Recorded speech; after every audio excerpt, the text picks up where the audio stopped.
안녕하세요. 미나의 애플파이입니다. 네, 이제 유튜브 시작한 지 어느덧 제가 3주가 됐는데요. 벌써 많은 분들이 구독해 주셔서 구독자 수가 무려 31명이나 됩니다.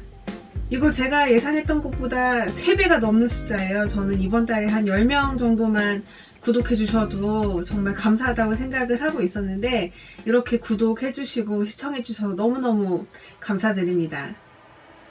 저 이러다 금세 유튜브 스타 되면 어떡하죠? 저 아직 마음의 준비가 안 됐는데.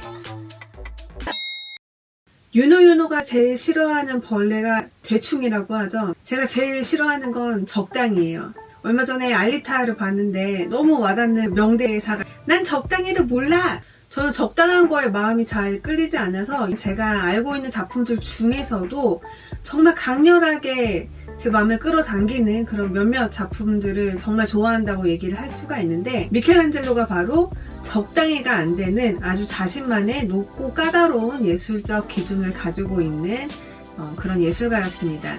우리가 미켈란젤로를 화가 미켈란젤로로 많이 알고 있잖아요. 로마 바티칸의 시스티나 성당의 천장화라던가 제단화가 너무너무 유명하다 보니까 르네상스를 대표하는 화가 미켈란젤로로 많이 알고 있지만 사실 미켈란젤로가 젊었을 때만 해도 어디 가서 자신을 소개할 때는 늘 자신을 조각가 미켈란젤로라고 소개를 했습니다. 뼛속까지 자신은 조각가다. 원래 미켈란젤로가 기를란다요라는 화가 밑에 도제 생활을 하면서 그림을 그렸었어요. 그런데 워낙 그림을 또 빠르게 잘 그리다 보니까 스승님의 그림을 금세 똑같이 그릴 수 있게 된 거예요.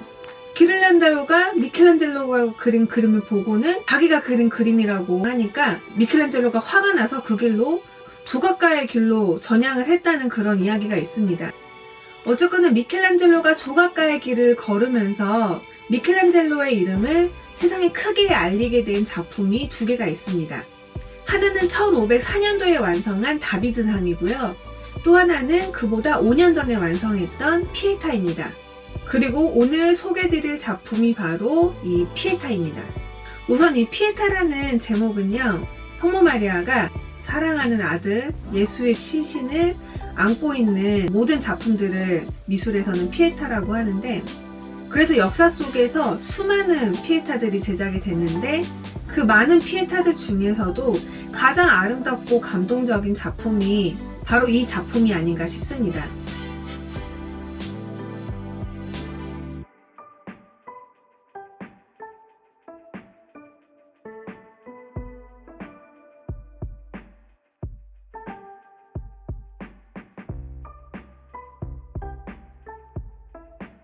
그 정도로 피에타는 지금 완성된 지가 500년이 지났는데도 많은 사람들에게 감동을 주고 있는 그런 작품입니다. 뿐만 아니라 이 피에타는 미켈란젤로가 살았던 그 시대, 이탈리아 르네상스 시대의 화가나 조각가들이 추구했던 그런 이상적인 아름다움이 무엇인가를 명확하게 보여주는 대표적인 작품이라고 할 수가 있죠. 예수의 주검을 안고 있는 마리아의 포즈를 보면은 완벽하게 삼각 구도를 하고 있습니다. 다리를 이렇게 쩍 벌리고 있기 때문에 안정적으로 예술을 받을 수가 있는 거죠. 그래서 이렇게 아름다운 작품을 보고 대부분의 사람들이 너무 아름답다고 극찬을 했지만 지금도 그렇고 옛날도 그렇고 아무리 좋은 작품을 만들어도 꼭 한마디씩 하는 사람들이 있죠. 악플을 달거나 싫어요를 누르는 그런 사람들이 있는 것처럼 당시에도 이렇게 성모 마리아가 다리를 벌리고 있는 걸 보고는 이제 보기 민망하다, 쩍벌려다 이런 논란이 있었다고 합니다. 그런 얘기를 하는 사람들은 미켈란젤로를 시기하는 소수의 사람들이었을 것이고 대부분은 이 작품을 너무너무 사랑했죠. 지금도 이렇게 많은 사람들에게 감동을 주는 작품인데 그 당시에는 오죽했겠어요. 그런데 이 작품을 자세히 보면 미켈란젤로가 성모 마리아의 가슴에 두른 띠에다가 커다랗게 서명을 남겼습니다. 그것도 누가 못 알아볼까봐 아주 커다랗게 피렌체 출신 미켈란젤로라고 자기 고향까지 딱 박은 거죠. 여러분들께서는 작품 보러 갔을 때 작가가 자기 작품 정중앙에 대문짝만하게 서명을 쓴 걸 본 적이 있으신가요? 그런데 미켈란젤로는 그걸 했습니다. 정중앙에다가 촥. 그래서 작품 한복판에다가 이렇게 이름을 새겨놓는 심리를 어떻게 이해를 해야 할까? 저는 어떻게 생각했냐면은 제가 만약에 미켈란젤로의 나이에 그런 작품을 만들었다면 뭘 먼저 했을까를 한번 생각해 봤어요. 미켈란젤로가 75년생이에요. 1475년생. 미켈란젤로가 1499년도에 이 작품을 완성합니다. 그러면 우리나라 나이로 25살이죠. 그러니까 한번 생각을 해볼게요. 25세 내가 만약에 이런 작품을 만든다면 난 제일 먼저 뭘 했을까? 저는 제 입장에서 한번 생각을 해봤더니 사진을 왕창 찍어서 인스타나 페이스북에 올렸을 것 같아요. 사실 지금도 자랑하고 싶은 게 생기면 SNS에다가 사진을 올려서 사람들한테 관심을 받고 싶은데 그런 심리로 이해를 해보니까 미켈란젤로가 이해가 되더라고요. 25살. 굉장히 어린 나이에 많은 사람들이 좋아할 만한, 자기가 봐도 이걸 내가 만들었어? 라는 감탄이 나오는 그런 아름다운 작품을 만들었는데 얼마나 자기가 만들었다는 걸 알리고 싶었겠어요. 미켈란젤로가 피에타에 이렇게 눈에 띄는 곳에 서명을 한 것을 두고 크게 두 가지 설이 있습니다. 첫 번째는 미켈란젤로가 처음부터 이름을 새겨넣기 위한 공간을 만들었다는 거죠. 성모 마리아의 가슴에 일부러 띠를 둘렀다는 이야기가 있는데 그 이유가 뭐냐면은 이 작품을 만들고 있을 당시에 미켈란젤로가 한 성당에 갔다가 그 성당에 전시되어 있는 조각품을 보고 사람들이 굉장히 그 작품을 좋아하는 걸 봤대요.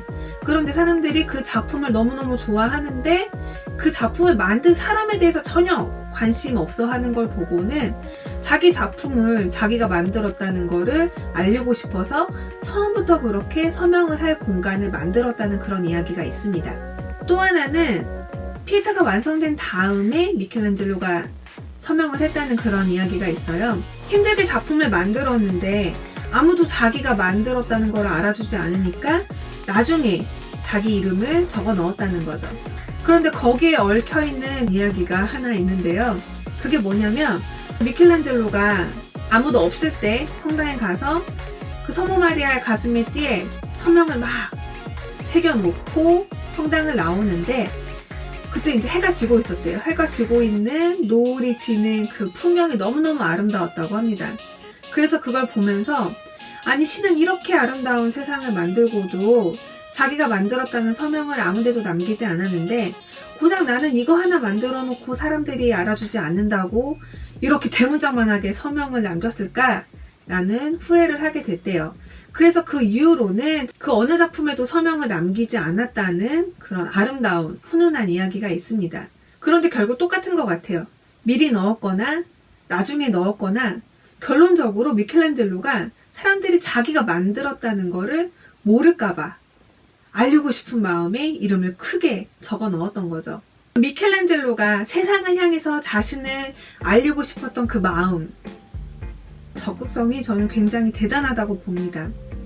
왜냐하면 지금이야 예술가라고 하면 창의적인 직업으로 인정을 받지만 미켈란젤로가 살았던 시대만 해도 뭐 화가나 조각가라는 직업이 그렇게 인정받고 존경받는 직업이 아니었거든요. 그런데 미켈란젤로는 스스로 자기 직업을 결코 천하다고 생각한 적이 없었거든요. 오히려 반대로 자기가 하는 이 조각이라는 일은 세상에서 가장 가치 있는 일이라고 믿었었죠. 남이 인정해줘야만 자신의 가치를 인정하는 것이 아니라 스스로의 가치를 스스로가 믿었기 때문에 높고 까다로운 예술적 기준이 나올 수밖에 없었고 그런 믿음이 반영됐기 때문에 정말 그 당시에만 사랑받았던 것이 아니라 지금까지도 사랑받는 영원불멸의 작품이 나온 것이 아닌가 싶습니다. 정말 미켈란젤로에 대해서는 할 얘기가 너무너무 많고 아직도 공부해야 될 게 정말 태산 같은 그런 작가인 것 같아요. 제가 좋아하는 작가인 만큼 앞으로도 영상을 통해서 자주 소개를 해드리도록 하겠습니다. 네, 여러분들도 즐거운 한 주 시작하시길 바라면서 저는 다음 주 월요일에 또 뵙도록 하겠습니다. 안녕.